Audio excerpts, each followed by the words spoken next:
postseason.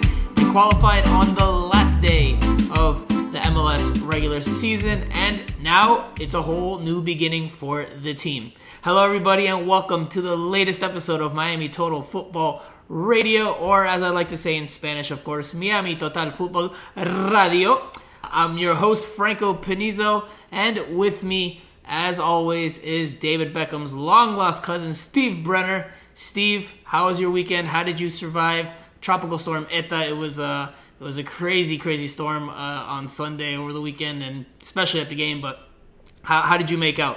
Yeah, it was wet and wild for sure. We're just sitting back waiting for it to happen. In full disclosure, as I'm sure you may allude to later, I didn't actually get to the game because the weather was pretty gnarly here, and I just didn't fancy driving. So kudos for you for actually braving and putting your body on the line for the Inter cause, whereas I unfortunately had to stay at home and watch it on TV, but it was no less dramatic. It's very Rodolfo Pizarro of you. How dare you decide not to suit up and get your butt to Inter Miami CF Stadium. We're just kidding, of course. We're going to talk about Rodolfo Pizarro's international call-up a little bit later on in the pod. But I wasn't going to actually say anything about you not being there. So you just kind of gave yourself up. Oh, man, I'll be honest. I've got nothing. There's nothing wrong with that. It was a mitigating circumstance. It was a massive storm. If there wasn't a storm, I would have been there. But, it's... we all make our own choices. You made one choice, I made another choice. There's no wrong choice in this life. For sure. No, not at all. And listen, man, on the drive up to the stadium, I definitely questioned what the heck I was doing. Anybody who made that drive, anyone who's listening to the pod and made that drive either north or south, I mean, I don't know how it was coming from north to south, but I was going from south to north up I-95, and there's definitely points where I was questioning my decision because you could not see anything for long periods of that drive. But anyway, enough of that. Before we jump into this week's pod, just wanted to remind everyone to give us a follow on all our social media accounts at Miami Total Football on YouTube and Facebook, at MIA Total Football on Twitter, and at Miami_Total_Football on Instagram. And you'll want to do that especially this week if you haven't already, because we are doing a free giveaway. We're giving away what I'm calling a hashtag pink playoff top. It's the Inter Miami training top. We're giving away that top for free to one of the lucky followers on Instagram. You just have to follow us on Instagram, like the post. It's the most recent post we have on there, and the rules for the contest are there. We'll announce the winner next week and try to ship it to whoever is the lucky winner before next Friday's game against Nashville SC. So jump on that. Nice top. It's probably Inter Miami's best top that they have, and we're doing this as a thank you for you guys for following us on all our social media accounts, listening to us on the pod, but make sure you follow us on Instagram and click on that picture. But let's get to it, because we have a lot to talk about. Well, Steve, Mission Monsoon Miami Miracle is complete. We said in those words, Miami needed a miracle on the final match day of the MLS regular season, and they got it done. They took care of business at home against FC Cincinnati in the middle of a tropical storm, winning 2-1 at home in that game, and then they got the outside help that they needed to finish above the playoff line in the Eastern Conference. Atlanta United lost to the Columbus Crew, and the Chicago Fire lost to New York City FC in a high-scoring affair. So that was enough for Inter Miami. Steve, you watched the game, you saw the celebrations. What'd you make of the whole thing, including the fact that, again, this has to be repeated because this is such a big part of the story and such a wild part of the story. This game was played in a tropical storm with 20, 30, 40 mile per hour winds. I don't know exactly. I wasn't out there checking the wind, but it was definitely high up there. Yeah, no, look, I mean, there was obviously big interest back in the UK, so I'd written my preview for the Sun newspaper and did another one. They're going to need a miracle. There's no way they're going to do it. It's it's virtually impossible that the results are going to go their way. But yeah, as within the sort of 20, 25 minutes, it seemed like it was going to be fine. The results were going their way. They were winning, and everything. It just seemed a bit too sort of serene by half time. It's like, they're going to do this easily. What was I even worried about? Writing the stories if they were going to qualify, and then of course Cincinnati pulled one back, didn't they? And then for the last sort of 20 minutes, fair play, it was touch and go, wasn't it? Because obviously one goal and that would have been it, a draw, and it wouldn't have been good enough. So it was definitely a few hairy moments at the end of it, but I think and then you add in the conditions. We spoke to Diego Alonso after the match, and I think he said how difficult it was, some of the worst conditions he's ever seen. And I think Gonzalez Perez said that it was okay in the first half, but then in the second half, when the wind was against them, it was impossible. It was absolutely impossible for them to do it. You were kicking the ball, it was going nowhere. So I think they deserve credit for gutsing it out in extraordinary, atrocious conditions and getting the job done. But of course, they also did need a little bit of luck. And just, we've been bemoaning the whole time, the whole season. They just haven't really had the rub of the green and everything. It just clicked into place. So I just think I think ultimately they probably just about deserved to sneak in. Because make no mistake, we've said that before, that if they wouldn't have qualified or got to the playoffs, it would have been a big disaster, I think, a big failure on many levels, and there would have been serious questions asked. But I think now they've made that step. I think anything from here on in is a bonus, because I think this was the minimum requirement, and they've done that. So fair play. I fancied Mikey Ambrose's quote after the game when he said that was horrible. Simply put, just said that was horrible. And he said he's played in a lot of poor weather or games with poor weather, and that was the most horrible one he's ever been a part of, because as Mikey Ambrose pointed out, the wind was blowing at times in all directions. While, yes, it was blowing southwest, I guess. Yeah, southwest. Whenever it was steady, it was blowing southwest. But for large periods, it wasn't blowing in just one direction. It was swirling and blowing around in all different directions at different times. So definitely made for a tough ask, especially when you had sheets of rain pouring onto the field. But look, Inter Miami got it done. They did it off of a pair of first half goals from Mikey Ambrose and Leandro Gonzalez Pires. Both of them scored 4 or 5 minutes apart in the first half, and that set the tone for Inter Miami in this one. Like you said, though, they did have to suffer through the final 20-25 minutes of the game. True to Inter Miami form in this expansion season, nothing comes easy. They had to really grind it out, and they even lose a man. They go down to 10 men with Andres Reyes getting a second yellow and a red card, getting sent off in the 88th minute. So they had to really clamp things down defensively to try to hold on for the win, because, as you mentioned, a goal would have doomed them. Everything that would have fallen their way on the outside would have gone for naught if they had given up a goal, which, man, that one free kick at the end that John McCarthy came out and collected right before the FC Cincinnati attacker could get to it. Ooh, that one made probably plenty of hearts sink in the stadium. I definitely was like, ooh, I had my eyes definitely grew inside the press box, because it was close. It was close. And look, I'll tell you this, since you weren't there and you've already said that you weren't there, the press box was moving while we were in it during the game, and after the game while we were writing. The press box was moving because of the wind. You could feel it. I don't know if rocking is the right term, but it was definitely... Yeah, maybe rocking is the right term. It was definitely rocking a little bit. Stop it. Yeah. You're making me wish I was actually there. It sounds amazing. It was... At first, honestly, during the game, I thought it was because the fans were stomping their feet in front of us, but it wasn't. It was just the wind was just kind of pushing the press box around a little bit. And I mean, the colleagues also noted that. Kobe Price noted that.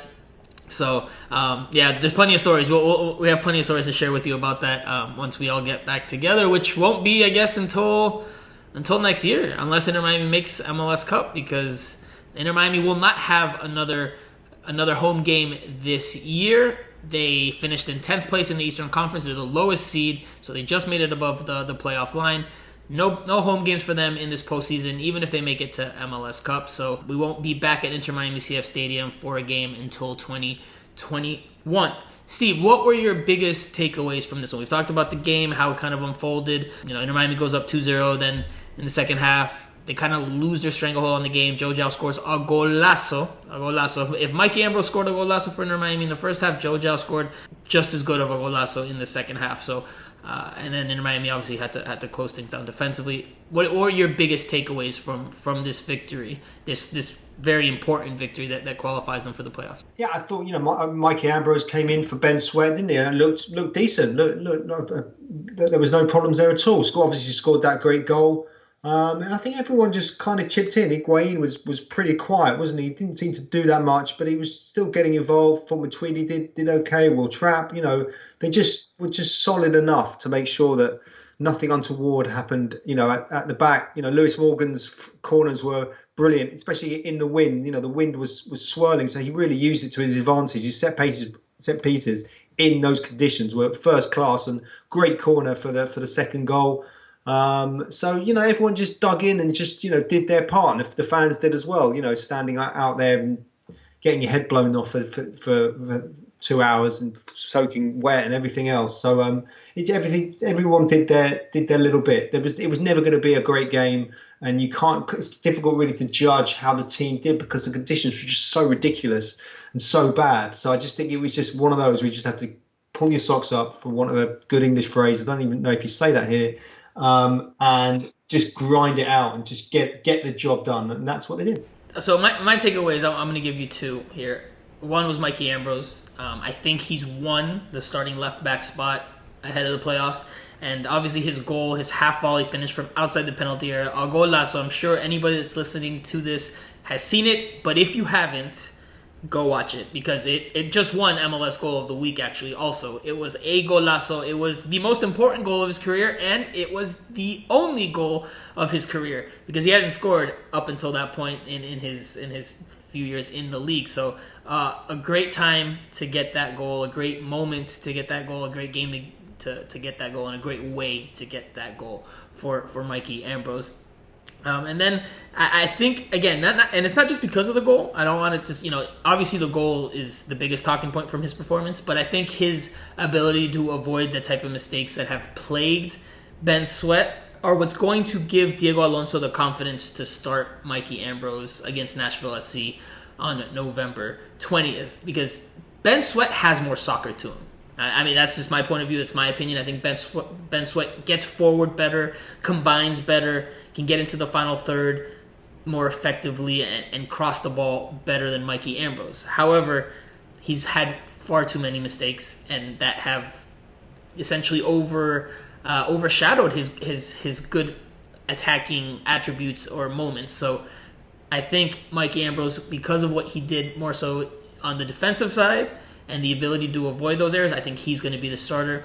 It has to be said, and it has to be noted, this was FC Cincinnati that Inter Miami played against. FC Cincinnati is the worst team in MLS. They had scored 11 goals going into this game. So not necessarily the toughest challenge, but again, nonetheless, I think Mikey Ambrose will be the starting left back come playoff time. And the second takeaway I had from this one is the improvement that Inter Miami showed on set pieces, or the continued improvement that they have been showing on set pieces, because they score obviously their third overall goal this season directly off a set piece with Leandro Gonzalez Pires' well-placed header in the 24th minute.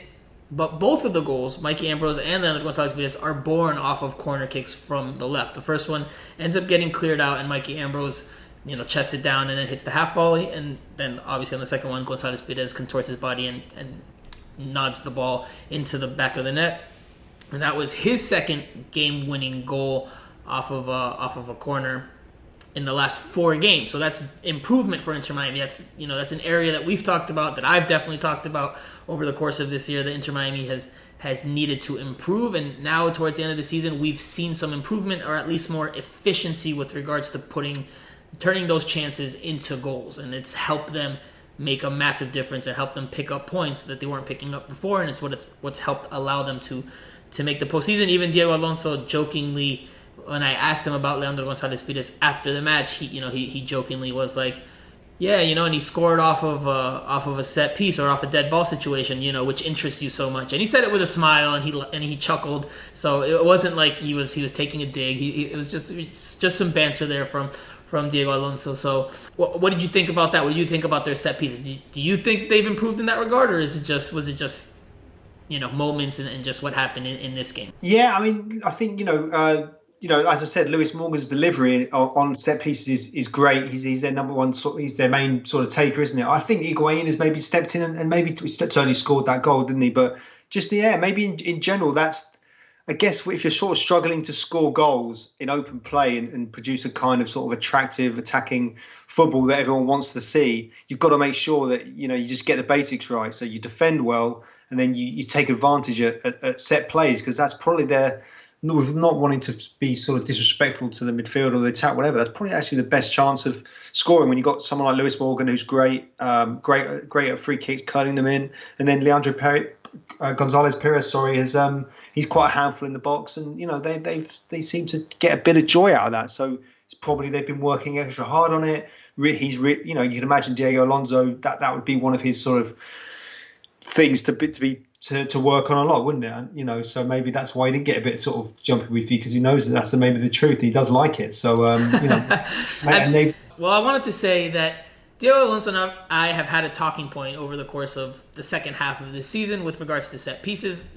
Anyone that's followed me on Twitter this year knows that a few weeks ago I put up a video at Diego Alonso's request when he had told me during a press conference when I asked him about set pieces. He had said, I task you with doing this assignment of looking through all of our set pieces this year. So I ended up doing that.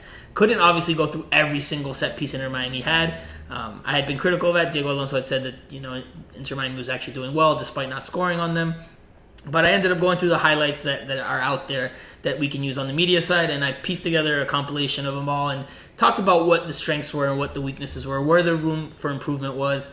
And one of the takeaways I had from that was that Leandro Gonzalez Pires was the only real threat, the only real aerial threat Inter Miami has on set pieces, and now we've seen that even more so because he scored twice again like I said in the last 4 games. Now, before we wrap up this segment, Steve, you touched on them making the playoffs. Now, Inter Miami made the playoffs as the 10th place team, the final team in the Eastern Conference. Normally, 10 teams don't make the playoffs in either conference, but because of the situation this year with coronavirus and Nashville coming into the East after initially starting out on the West, there were more playoff berths. Inter Miami's in the playoffs, and they had a great celebration after the match. Some people were a little bit critical of the celebration, saying it was a little bit extra because all they did was qualify for the playoffs as the 10th place team.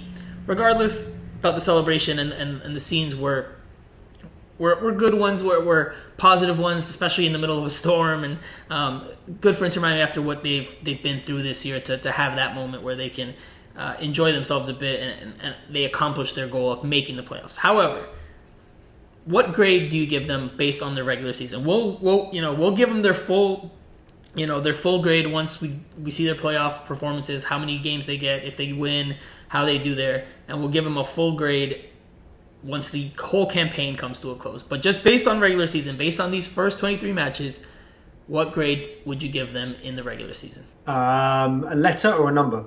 Let's do letter. Let's do a letter here. Okay. Good question. I think a C, a solid C. I think they haven't been brilliant. I mean, the record is not great at all. 7 wins now from 23 is not great, is it? And that speaks of a lot of problems and issues with the team itself. But they've still managed to sort of to do it and get through. I think and if it's one thing, I think like Jorge Massa before the season was saying how he wants the spirit and that that to be what the club's all about, the fighting spirit, and to have the style, but to show what Miami's all about. And I think that never say die attitude or whatever other psychobabble he came out with, but they've kind of proved that they've at least got that, and that can win you games. Like I think it won arguably the biggest game they've ever played. They managed to win. So lots of work to do, and some signings haven't worked and all that, but they've still done it. So C, maybe B minus. Wow, C to B minus. That's very different from what I'm about to say. I was honestly on the fence between a D plus and a C minus, and I'm gonna say C minus. I'm gonna say they passed, but barely. And again, for me, it's because which is true. For me, it's because look, they made it to the playoffs. Yes, they made it to the playoffs in a difficult year, absolutely. But they made it to the playoffs as the final seed. They were the 10th best team in a conference of 14, so that's not very complimentary that you're the 5th worst team and you made the playoffs. But they're in, so can't take that away from them. But just looking at their record, looking at their performances, looking at their just overall statistics, it's just not been good enough. It's good enough to just make the playoffs, but it's not good enough for what Inter Miami expects to be and wants to be. And they needed outside help also. They didn't just depend on themselves. And Diego Alonso said this, in the build-up to the game and in the weeks prior, that he wasn't scoreboard watching, that he was just focused on Inter Miami. But I asked him after the game, this past game, when the final whistle blew, he celebrated very euphoriously. And that to me said that he knew the results of the other games. He knew what was going on. So I asked him about that, and he confirmed. He said, I'm not going to lie to you. Towards this, in stoppage time, I asked one of my assistant coaches what was going on in the other games, and they let me know. So the weight of the moment got to him in terms of not making good on that. I don't know if it was a promise or just that's not necessarily the best word, but wasn't good on what he said he was going to do. Now they're in the playoffs and they got that weight off their chest. They took they were celebrating with the fans, with themselves in the middle of the storm. It seemed like they forgot about the storm for a minute, and then they took that picture post game as a group. They're excited and they're looking forward and forgetting about everything that happened from these first 23 games and taking the playoffs as a whole new challenge. Good on them.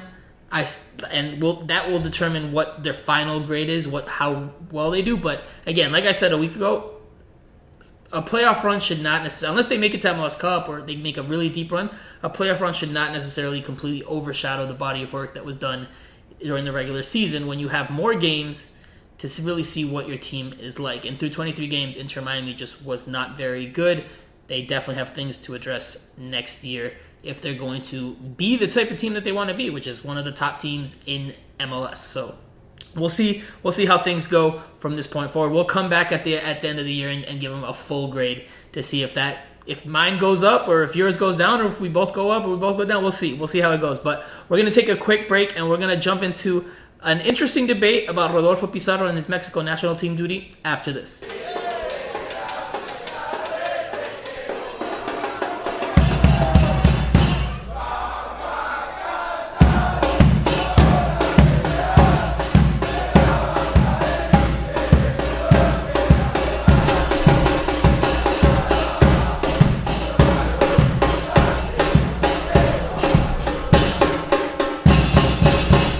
All right, Steve, so we touched on this topic, and I want to revisit it because there's been a lot of discussion about it. Rodolfo Pizarro is with Mexico's national team. It's official now. He is with Mexico. Diego Alonso confirmed that on Sunday. Pizarro traveled in recent days and has been seen with Mexico's team practicing, getting ready for a pair of friendlies. And that will rule him out of that first playoff match against Nashville SC on November 20th, next Friday, because while he'll be back in South Florida by then, MLS rules require him to self-quarantine for, I think it's 10 days. So he's going to miss that first game. And he might even miss a second game if Inter Miami is able to beat Nashville.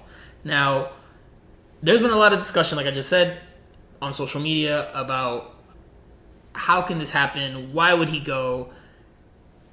There's a lot to it there. We're going to jump into it. But, Steve, I just want to hear your first, just your take on him going. So that way we can get into it. Because I think we're on different sides of the debate on this point. And I think by us talking, I think we can inform our listeners and anybody else about what the situation is. And then they can form a better, fully fledged or fully formed opinion. They won't need to build any sort of opinion. Because what I'm going to say now makes it seems so ridiculous. I mean, I'm just looking at the calendar. So the first CONCACAF World Cup qualifiers aren't even slated until March 21.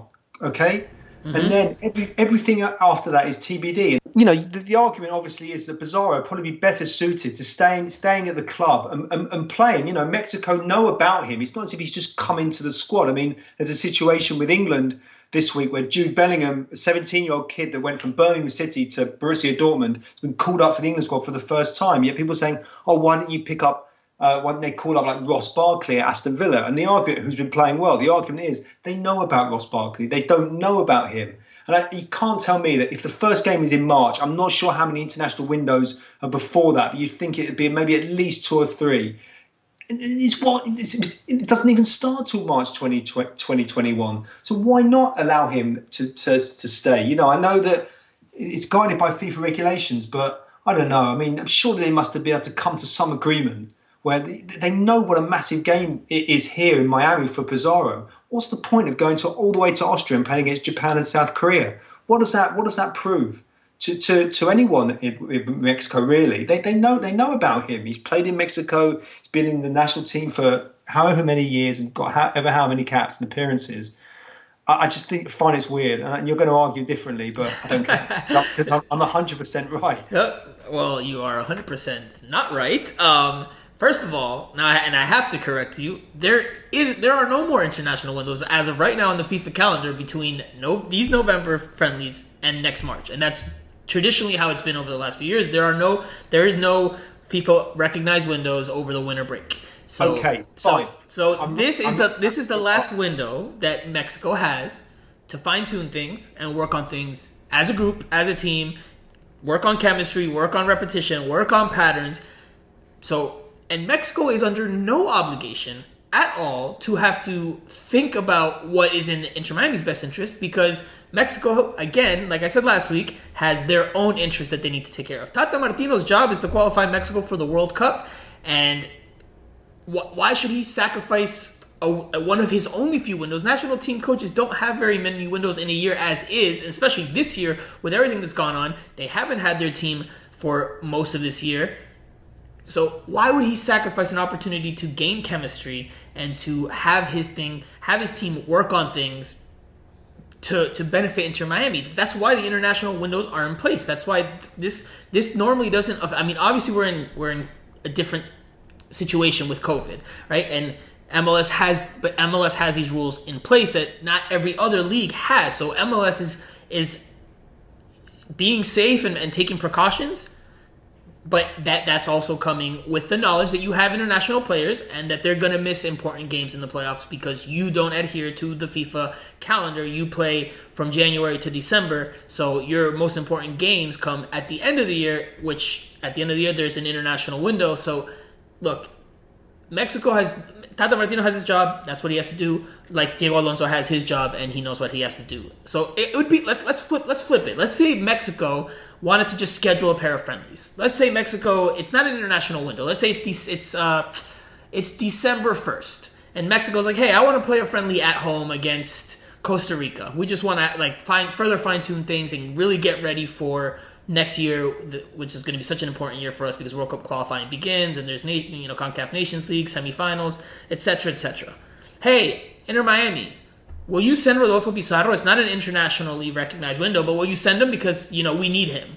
Inter Miami's going to say no. Inter Miami would say because you allowed him to come to Nashville and he scored a hat trick, and that was when we won MLS Cup, so that was great. Now he's a world superstar. So I can't imagine that he wouldn't sat down with Mexico, with Tata Martino or whatever, and they had this discussion. And if Pizarro really would have said, "Look, I'm desperate to stay. I want to play for Miami," blah blah, and they would have had a frank discussion about it. I cannot believe that he would not let him go. So I don't, that is pure speculation. I just thinking, just as it is, as a man to man, and talking about it. I mean, if they were World Cup qualifiers, yes, but I think. Man, but you have to get ready for World Cup qualifiers. You have to practice right before you play, right? You have to work on things before you can play. If he plays brilliantly in that against Nashville, say, and then all of a sudden he finds a bit of form, then that can help Mexico moving forward. I just think that it's March 21 we're talking about. It's the first game. I know. Okay, if there's no other windows before that, fine. But you're talking about 3 months away. I don't know. But with 3 months doesn't help Mexico fine tune things if they don't get together again. So the time makes no difference if they don't have any other windows from here till then to further fine tune things and work on things. Like the time makes no difference. It could be 3 months, 4 months, 5 months, 6 months. Or it could be 2 months. But if they don't have another window to before they start playing games that matter, then they have to call in their best team and work on things. And like I said last week as well, Inter Miami fans, and I get it. It's upsetting that one of your best players, one of your designated players, is not going to be around for a vital do-or-die playoff game. I fully understand the frustration. But Mexico, again, Tata Martino has his job. Mexico's national team has its fans. And Rodolfo Pizarro is an international player. So this is a situation that happens for international players. And why it's such a big deal in MLS is because MLS plays through the international window, whereas most other leagues around the world do not, so it's not as big of a deal because they play internationally and they come back and they play their games with their club team. They don't miss any time normally. That's normally the situation. and obviously this is a different debate we can have another time. But because MLS don't stick to the normal the calendar, the transfer market as well is skewed because the windows are different. And everything, and that causes different problems. But that's a completely different argument. I'm sorry for going off on a tangent. No, I mean, that's correct. That's why Inter Miami ended up getting Blaise Matuidi and Gonzalo Higuain halfway through the season as opposed to the beginning of the season because the transfer windows are reversed and they were coming from Europe. So that I mean, definitely is something we can talk about at a later pod because it is something that has affected Inter Miami's season. But just to wrap up on Pizarro. Look, he's got obligations with his national team like he has obligations with Inter Miami. I get it's a do or die game compared to a friendly. I get that. But Mexico, again, he can't... How could he... Look, if he sat down with Diego Alonso and Tata Martino, let's say they all... they did a Zoom call, and it's Pizarro and Diego Alonso side by side, and they're talking to Tata, and Tata's like, hey, are you saying you don't want to come to the national team? If he says no, first of all, that's going to show a lack of... Yes, sure, he's committed to Inter Miami in the playoff, but then it's going to show a lack of commitment to his national team, that he's not as invested in going to the national team. No way, man. No way. Look, they'd be... and he'd say, do you want to stay or go? I said, well, no, I always want to play for Mexico, but this is also a massive game for the club. Diego Alonso on his Zoom call would then steam in, and Miami people would like, look, we need him, he's our top guy, all this sort of stuff. And so what? They had a massive blazing row about it. And you think Mexico fans will be like, oh, okay, well, he chose his club team over coming with us in an international window. You think they're just going to be like, that's okay? They're not talking about Lionel Messi or Ronaldo, Cristiano Ronaldo. But it's still perspective in public, and like the public is going to turn on him if he does that. If he's like, hey, I'm not coming because. For that memorable game in Austria, we played South Korea. But Mexican fans don't necessarily care about Inter Miami, just like Inter Miami fans don't necessarily care about Mexico's task, right? Like there's different interests on both parties. Pizarro is in the middle of both interests, and look, at the end of the day, he's gone, right? Like, and by FIFA rules, if he's called up, he has to go. If he doesn't go, then he can be reprimanded. He can be punished for that. So, but he's there. He did it. They would have had a gentleman's agreement not to pick him, and then they would just, it doesn't. They could have. It's not. I don't think it's too much a case of that he had to go. I just don't know. It's interesting to think about the psyche of people on both sides of the coin because. It's just, you could read into it both ways, and we are just reading into it, aren't we? We don't know. We weren't on that Zoom call. I couldn't hack into it, unfortunately.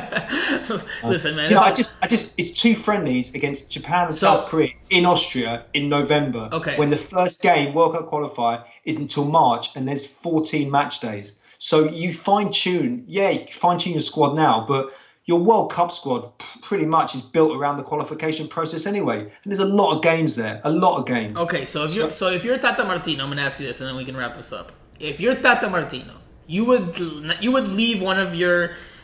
Maybe he's not one of the top players on Mexico, but you would leave one of your regular players out of your national team for a FIFA recognized window because you think it's better for him to stay with his club team. That's what you're saying. And we're talking about a player here also that hasn't been great at all. If he's been good for the national team, he hasn't been particularly great for Inter Miami. So maybe okay, let's let him stick with it. Let him try and do it and see. Maybe it'd be good for him and he'll get some more confidence, and then we can reap the benefits. We can reap the benefit of that, and it'd be good for us. So it's just look, it's two friendlies in Austria against Japan and South Korea. We're not talking about the World Cup final or a key World Cup qualifier. It's two friendlies. And so I think he should be playing for his club in this instance. They would have come and had a special agreement not to pick him, and then that's it. And then they'll meet back up, and then they'll go from there. And then they build the team for the World Cup in the qualifying process. It's not going to be they've got so many games. They're not going to build a World Cup winning team in Austria against South Korea, are they? But if you're Tata Martino, your job is to get the best out of Mexico that you can. Mexico's national team. The best out of Mexico's national team, qualify for the World Cup, try to do as good as you can in the World Cup. That's your job.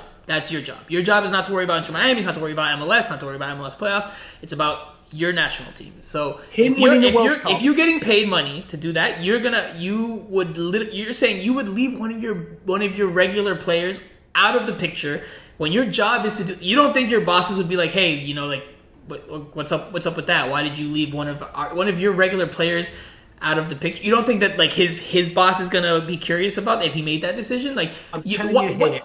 I guess. Wait, hold on. Let me ask you this. Because this is I guess this is the point I'm trying to make.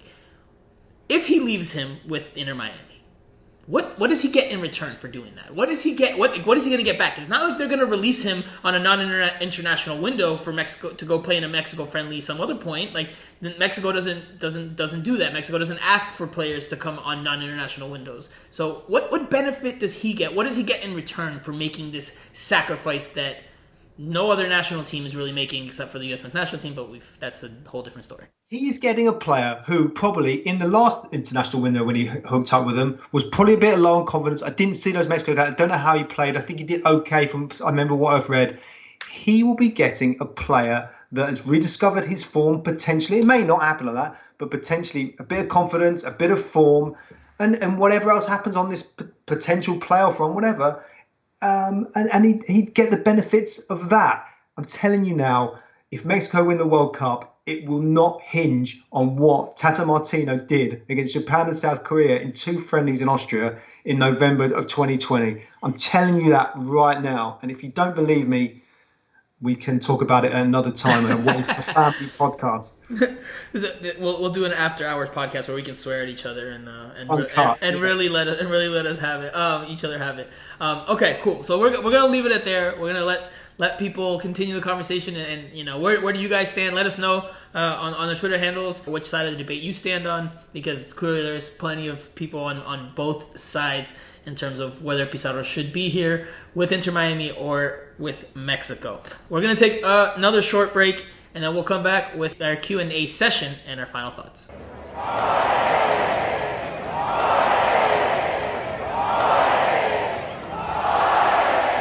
All right, Steve, I hope you've had a cup of ice-cold water to cool down, because we have our Q&A session now. We've got a lot of questions to get to this week. A lot of interest here ahead of this first playoff game on November 20th against Nashville SC. So I'll ask the question, Steve, and then we'll alternate in terms of how we respond and how we answer them. But let's try to keep it short because, like I said, there are a few of them. So the first one comes from Jorge Medina. I'm going to get away from doing the ats because I got a request last week to not say the at because of how many numbers there are, and they were just like, just call me by my name. So we're going to go with the names here. Jorge Medina. So looking into next season, who are some players realistically or unrealistically Inter Miami and Diego Alonso should be interested in acquiring? Great job with the reporting and podcast. So Steve, what do you think? I mean, obviously this is a pretty big pool here that you have to pick from, but just someone. Let's go with realistically someone that they should look to sign or that maybe they could try to sign. I mean, they've been linked with Sergio Ramos' name is mentioned. I saw there was a story about Cristiano Ronaldo has been named by one of the bookmakers as his number one destination potentially could be Miami. I think that look, it's that's sort of fantasy land, isn't it? But I mean, imagine someone like Sergio Ramos playing there now, even if the attention he would bring, but just his quality on the field at the back as well would be would be awesome. So journalistically as well, having a big name is always gets us busy and writing different stories and stuff like that. But we'll have to see what happens. I think they've got so many different holes to fill in the team. It's difficult to know where to start really. But a decent striker alongside Higuain, I think, would be great. A decent striker. There you go with that 4-4-2 again. Which they actually kind of played variations of it during the second half of this game against FC Cincinnati. So I told Diego about it.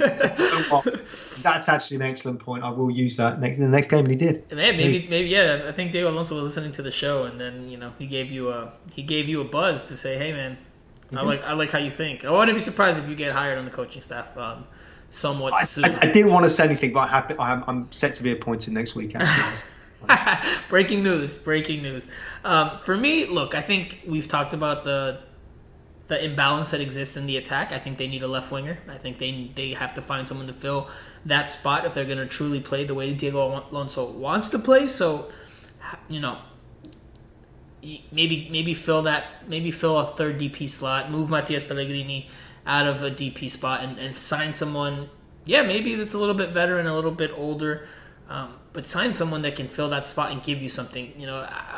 A name that just is coming to me popping into my head. Maybe someone like Alexis Sanchez, right? That can play that position and can help you get goals and assists out of there, because you need something out of there. Now, maybe Alexis Sanchez will be too high price for what they want to pay, so maybe they go younger. But you need someone on that left wing to really make an impact and really take this team to the next level. Okay, next question from Can't See Me. With the announcement that MLS will allow third kits next season, do you expect Inter Miami to get one, and what would you like to see as a third kit?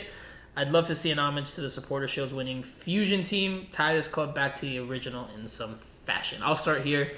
I would like to see a pink jersey. Now we know that the secondary jersey this year, the black one with the 3 pink horizontal or vertical stripes, on the right shoulder, this is the only season that they'll be using that. So if this is the first time you're hearing that, yes, this is the only season that Inter Miami is going to use that black jersey.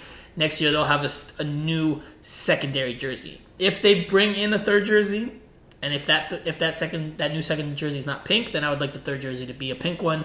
This team is predominantly black and pink. It's the colors that are all over the stadium and the seats, and they need a pink jersey. They train with one, and I think it's the best selling one that they've had this year. Obviously, the price comes into effect because it's much cheaper than the other ones, but I think they need a pink jersey to play in. Yeah, that's a nice point. Maybe a Mexico shirt or something like Mexico torn out of my team after a terrible decision. Hey, Wolves, after they signed Raul Jimenez, Mexico national team forward, they ended up coming out with a third kit. I think it was last season now, because now we're in the new season, where that was predominantly Mexico colors, and it was obviously done to try to sell shirts in Mexico. At least that was my perception from it. So, hey man, maybe your idea is not so far-fetched. Next question comes from Andres, longtime listener. And he talks about Sergio Ramos here. He says, hypothetically, if the Sergio Ramos rumor were true, how would they pull it off financially in MLS? Does it make any sense? I'm just being hopeful. Thanks again for the pods. All right, Steve, you're up this one. I mean, you just don't know. Look, I mean, you just pull up pictures of Sergio Ramos on social media, whatever. Big friends with Beckham. They obviously played together for so long. So that is a key element of all of this. They definitely would have spoken about it for sure. Why not? Why would, if you're going to move anywhere, you can move from Madrid to Miami. Perfect sort of transition in terms of the culture, just the city and the way it is, everything like that. The only stumbling block for me would be the money and how much he'd want. I'm unaware of what he's on right now in Real Madrid, but he'd be on a fair amount and be, but 34 years old, coming towards the end of his career, one last sort of move. If he's earning $7 million a year, maybe, or slightly less around that, to come and live in Miami for a couple of years and play for your mate's team, and it sounds good to me. So definitely one to keep an eye on. Jorge Mas was on Onside Radio earlier today. He was with the Big O, who does a great job with their radio program that they've started up over there at Inter Miami CF Stadium, and they had a good interview, and that was one of the things they talked about was Sergio Ramos, the Sergio Ramos rumor, and Jorge Mas said they want to sign big name players. That's what they want to make part of their brand. So he didn't say no, it's not possible, but he didn't say yes, it was possible either. He just said that that's the type of signing that they would like to continue to make. Higuain has made the move. I saw him tweeted some of his pictures on social media. I think he's living near Bal Harbour, around that sort of way. It's so nice there. They can live like kings and have a great lifestyle. Living in Miami or North Beach or whatever. So I think that also plays into it as well. It's an attractive move for him. So we'll just have to wait and see. Fingers crossed. Imagine that. That would be brilliant. It would be a great signing. A very recognizable name, a recognizable face. A villain for other teams and maybe for the league in general. But look, honestly, if I'm just giving you my point of view, I don't think it's going to happen. I think this is just a negotiating tactic for Sergio Ramos as he tries to negotiate a new deal with Real Madrid. I think he's got one more very big deal in Europe left in him before he thinks about making such a move either to MLS or to Asia or wherever he can go and get a significant payday at a later phase in his career. I think he's still playing at such a high level. He can get one more good deal out of Real Madrid. And secondly, this is definitely worth noting. It's unprecedented for in MLS to pay someone, a defender, $7 million plus. It's just not heard of. It just hasn't been. It's never happened before. So if it were to happen, it'd be a very unprecedented move. So we'll continue on. So like I said, we've got a few questions. Can't See Me came back again with another question, and he says, over the majority of the season, this team lacked an identity, and for good reason. What do you think the identity is right now, and how deep can they go in the playoffs with what they have? And moving forward, what do you think the identity of this team should be? Steve, go ahead. Well, we touched on that earlier, didn't we, when Jorge Massa, the Rusty Pelican, just before the start of the season, kept going on about the brand of team or club that they wanted, the style. I got the impression he talked about like an expansive, aggressive, sexy football, that kind of stuff, really, attacking and all that sort of thing. But it hasn't been like that. And if anything, they've just shown spirit, I think.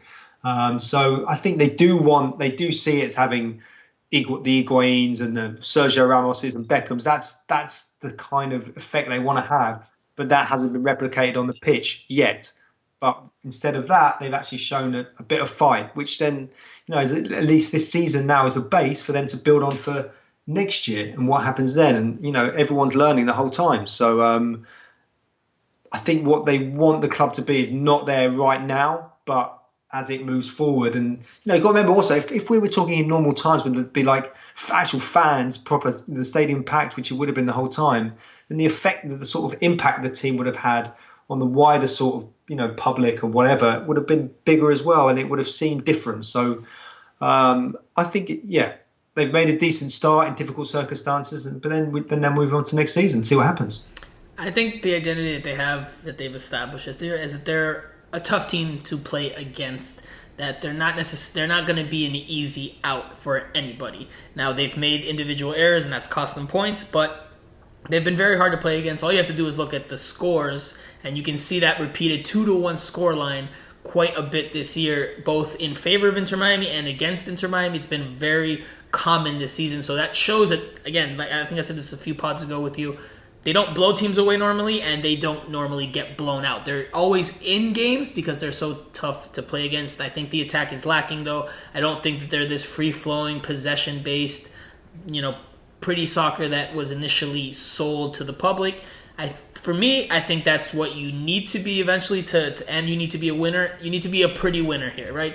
To really grab a hold of as much of the South Florida market and fan base, as soccer fan base as you can. I think you need to play well and you need to be a winner. So, because you can win and not necessarily play the most attractive brand, which I think if Inter Miami gets to where it wants to be, I think that's what they're going to be. I think they're going to play.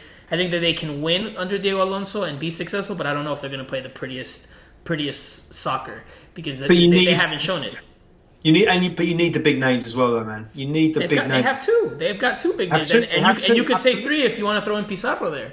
Absolutely, no. They've got three stellar sort of international players. It's MLS. You can't have a full roster full of No, of course not. No, but that's it. They've made decent start. They've got decent names, but then being linked with people like Sergio Ramos and Beckham's in the background and all this stuff. I don't mean to keep harping on about Beckham, but that's all. I just see it through his sort of vision or whatever, and it's just it just bodes well, I think, to have that kind of person that can sort of attract other interest onto the club. I think it's great. We know you just want to give your long lost cousin a shout out on the pod. Yeah, we know that. If you listen. Okay, let's keep going. Carlos Segovia, what back line would you use against Nashville, as the one against Cincinnati was really good and also provides the goals? Who would you put for Pizarro, Pellegrini, or Carranza? We didn't touch much on the matchup against Nashville this week because we're going to do that next week when we come back on early next week before the Friday game. But we'll answer this question. In terms of the back line, I think it's going to be, you don't have Andres Reyes, right? He's out with a suspension. But I think you're going to see Mikey Ambrose on the left. I think you're going to see Leandro Gonzalez-Pires at center back. And then that gets trickier, right, on the right side, because Nicolas Figal is out injured. So what do you do with the center back spot, and then what do you do with the right back spot? I think you're going to see AJ De La Garza back in the middle, and then I think you're going to see Dylan Nealis out on the right, because I don't really see any other alternative there. I mean, you could keep De La Garza out on the right, put McCoon at center back, but then he would have to go in on the left center back spot, and you'd have to push Gonzalez Pires over to the right spot. I think it's too much movement. I think you're going to see De La Garza in the middle and Dylan Nealis on the right. What do you think, Steve? Yeah, I don't think he's not going to make too many sort of changes, is he? I definitely think Mike Ambrose is probably going to keep his place, I would have thought, and I don't think he'll make too many changes other than, like you said, replacing our friend Rodolfo. So maybe Pellegrini. Yeah, he's paces and he gets in amongst them, and he's had a bit of a breather, so he may be sort of hungry for it. It's what I think he's worth more. I think he's more creative than Carranza looks, but Carranza more like sort of workman-like, isn't he? Like gets the work done. But so you don't want the 4-4-2 all of a sudden? You have an opportunity to go 4-4-2, and you're telling me you don't want to take it now? Oh my goodness, Steve! Diego just texted me and told me not to mention the 4-4-2 again. I had to hold it back, but maybe Pellegrini he's tricky a little bit. It's that little bit of creativity, and he can, if he's on his game, he's shown enough that he's quite a tricky, could be a sort of tricky player in that final third. So maybe they'll give him the nod. I think it would be either Pellegrini or Breck Shea that start for Pizarro, and they'll do so on the left side. Now we got to take into account that Shea has not played in recent games. I have a final thought on that I want to touch on as well. He hasn't played in recent games. Diego Alonso said last week he would be available for the match against FC Cincinnati, but then wasn't in uniform because, according to team spokespersons, he wasn't medically cleared to play. So Breck Shea's still a bit of a mystery of whether he'll be healthy enough to play in that game. If he is, though, I'd expect it to be between him and Pellegrini to play there. Next question from Fighting Herons. Any ideas on what the team can do to create more shooting chances for Higuain? If anything, it seems like he was trying to create chances and be the number 10 for teammates in the last game. I'll start here. Something I've touched on quite a bit. Yes, we've seen this from Gonzalo Higuain, not only in this last game, but in a lot of previous games, because the ball doesn't get to him consistently enough in dangerous positions. What can you do at this point? I mean, there's not much you can do because you have the roster that you have, and you're not gonna really change things up tactically at this point. The only real thing they could do is put in like someone like his brother Federico Higuain to try to help create more, but then that takes away from what Diego Alonso wants in terms of the work rate and the defensive responsibilities. So I don't think there's much you can do. I don't think there's much you can do to really give him more, unless you just tell him, stay in the box, don't drop at all, and try to pick up the ball, which I don't see Diego Alonso doing, because it's better to have Higuain on the ball than not. But Federico hasn't had a chance at all, is he? I mean, I don't know. To be honest, I forgot about him. I mean, I think that would be good. Why don't you just chuck him in? He hasn't started a game yet, has he? So doesn't have the defensive work rate. Diego Alonso wants his midfielders, whoever it is. I mean, I'm just letting you know what Diego Alonso's likes or what he rates. Okay. But it's not my personal taste. I prefer to have a number 10 that's more attacking, even if he gives up some things defensively. But I'm not the coach. Diego Alonso's the coach. Diego Alonso wants players that have work rate, that can put in some fight and some tackles and do that part of it. So that's why we haven't seen him. That's why we didn't see much of Lee Win. It's just not necessarily the characteristic that he likes. But they haven't scored goals, have they? And I guess this then brings it back to the previous point, which we're not going to go on about again. But the identity of the team. So is he the right? Is he able to create the identity that they want? Well, look, I'll point this out to you because I know you speak some Spanish, or some Spanish, but not necessarily the most fluent one. I asked Diego Alonso about his propensity for wanting to play wide and just deliver crosses and crosses and crosses. That's clearly an identity of Inter Miami a few weeks ago, and he said, and this was his response. So you take it for how you want, and you have your opinion on it. That he thinks the best way is to open up. The only way to open up spaces in the middle, or the best way to open up spaces in the middle, is to do so by first playing out wide and making teams come out to those sections of the field. I don't know if I necessarily agree with that, but that's what he said.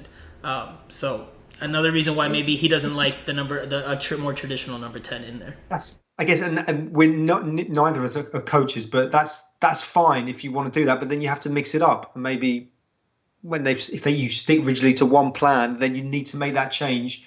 Is he making that change emphatically enough, or not, or doing anything at all with it? I don't know. I'm not sure. We haven't analysed it like that, but we'll get to that when we do the postmortem at the end of the season. We got two more questions.